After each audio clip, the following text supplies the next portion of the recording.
এবার সামনে এলো তোলামূলের 100 কোটির ত্রাণ কেলেঙ্কারি। 700 পাতার ক্যাগ রিপোর্টে চিচিং ফাঁক হয়ে গেল মালদা মুর্শিদাবাদ বন্যা ত্রাণ দুর্নীতির। আর কোনো ছাড় নয়। ইতিমধ্যে কলকাতা হাইকোর্টে সেই রিপোর্ট জমা দিয়েছে controller and auditor general of India.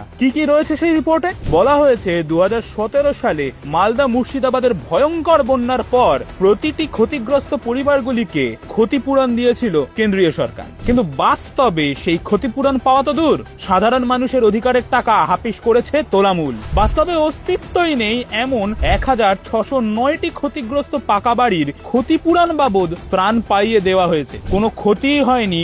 ক্ষতিগ্রস্তদের তালিকায় নাম না থাকা এমন ব্যক্তিদের বিলি করা হয়েছে মোট 7,29,00,000 টাকা।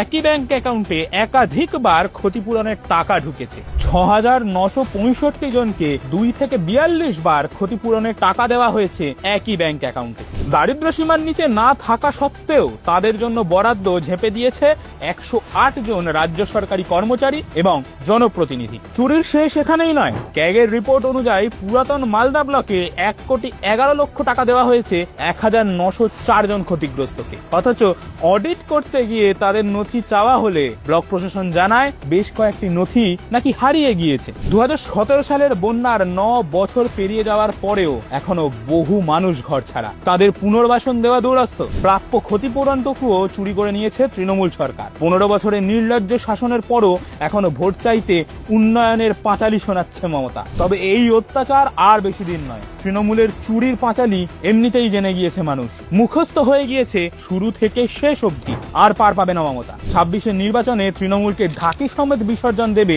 বাংলার মানুষ।